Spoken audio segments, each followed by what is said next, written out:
War is no stranger to the video game world. Fun games such as those in the Call of Duty series come out year after year, and it becomes harder for developers to try something new in the first-person shooter wartime genre.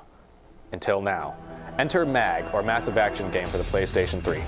Thanks to a new server system, M.A.G boasts the ability to host online battles with up to 256 players on the field at once. It takes place in the year 2025, where an international treaty has effectively created world peace. Since national armies have shrunk and can't leave their borders, private military companies, or PMCs, have taken their place. These businesses, like those of real life, have to compete with each other in an unregulated international economy. So, just like in any capitalistic society, they want to drive each other out of business and keep all the money for themselves. By the time this game takes place, three armies are attacking each other to lower the other's supplies and raise their prices, eventually driving their competitors out of business.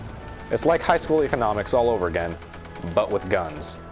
You can join one of three factions: S.V.E.R, Raven, or Valor. The faction you choose determines the weapons and maps you can play on. Unfortunately, you can only have one character per PlayStation Network account, and that character can only enroll in one faction at a time. That about does it for story, and you honestly don't even need to know that. It's a multiplayer-only game, so you basically just need to know that there's a private war going on and you've got to pick a side. Then shoot.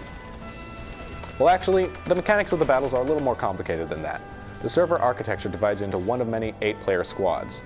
You communicate, strategize, and fight alongside the members of your squad, and the game displays the highest ranking squad at the end of the match for everyone to see.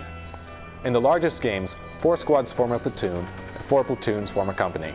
To keep the larger maps from becoming a giant mess of chaos, M.A.G lets higher ranking players lead these groups, or even the entire army. You can assign your subordinates objectives, which gives a demanding level of strategy to the game. In acquisition maps, for example, you can parachute into enemy territory so they can capture prototype vehicles much quicker. But to do this, you need to disable the enemy's anti-air batteries. So, you give your squad's objectives to either all-out attack the weapon, or apply more complex tricks like attacking a faraway bunker to draw your enemy's troops away from your main objective, that ever-persistently firing anti-air battery. Or, your army leader can call in a strategic bombing run to help you out.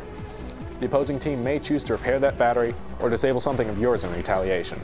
So, though there may be one goal to win a game, the freedom to assign objectives gives you the ability to take any number of routes to get there.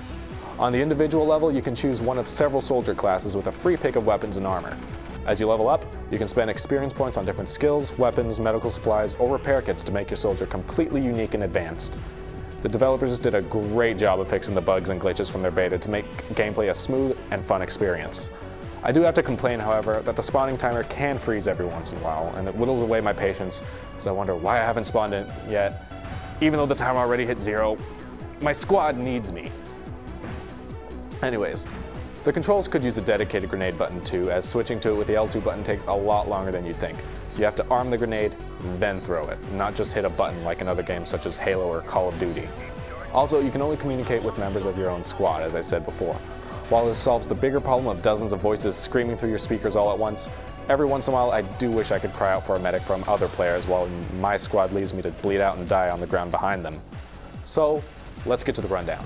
The game has a backstory, but it doesn't affect the gameplay in any way, so we'll skip story. Design gets an 8.5.